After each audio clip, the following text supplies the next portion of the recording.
여유증에 대해 가장 정확하고 올바른 정보만을 알려드립니다. 안녕하세요. 여성형 유방증 백과사전 진행을 맡고 있는 봄나래외과 황성배 원장입니다.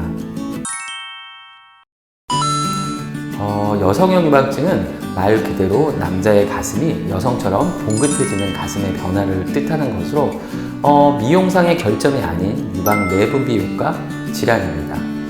발생 연령은 소아 청소년서부터 50세 이상의 중장년층까지 비교적 고른 분포를 보입니다. 특히 그 청소년기에 더 많고요. 그 다음에 60세 이상의 노인에게서 남성 호르몬이 떨어지면서 비교적 여성 호르몬의 분포가 올라가면서 생기는 경우가 많이 있는 편입니다.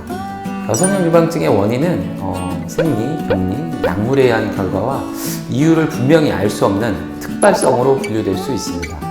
그리고 이 원인에 따라서 치료 방법이 구분되기도 합니다. 그렇지 않습니다. 약물에 의한 거라면 일단 복용하시던 약물을 중단하시거나 테스토스테론이라든지 항에스트로겐 제제 등을 그 원인에 맞게 일단 복용하는 것이 좋습니다.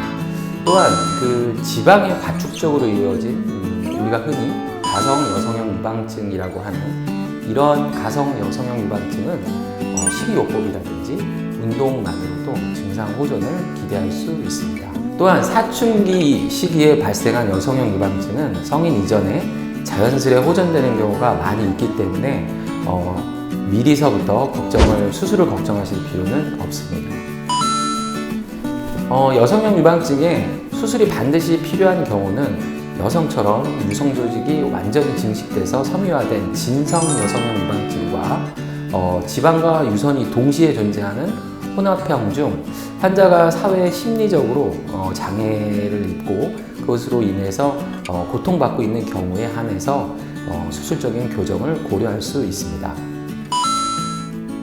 사람마다 얼굴과 목소리의 차이가 있는 것처럼 여성형 유방증 역시 그 유형과 해부학적 특성을 완벽하게 파악한 뒤 수술에 임해야 합니다.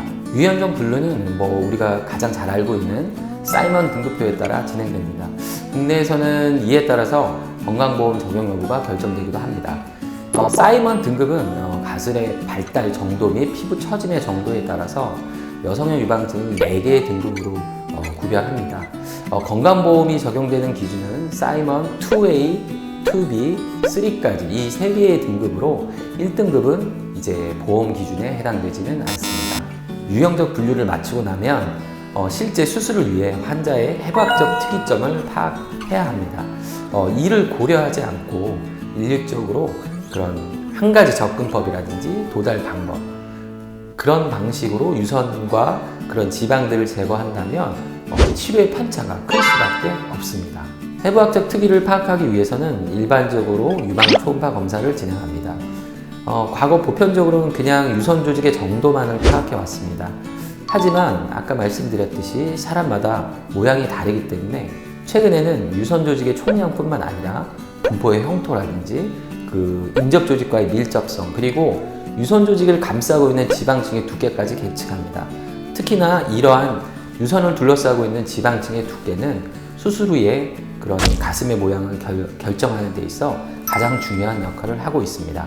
이렇게 우리가 유방 초음파를 통해서 어느 정도 계측된 값을 통해서 환자분에게 적합한 수술 시 어떻게 접근할지 그리고 어떻게 제거할지에 대한 이런 방식을 결정할 수 있고 또한 지방의 적정량을 제거함으로써 수술 후에 모양이 여러 가지 합병증이나 뒤틀림이 생기지 않도록 수술을 시행하게 되는 것입니다.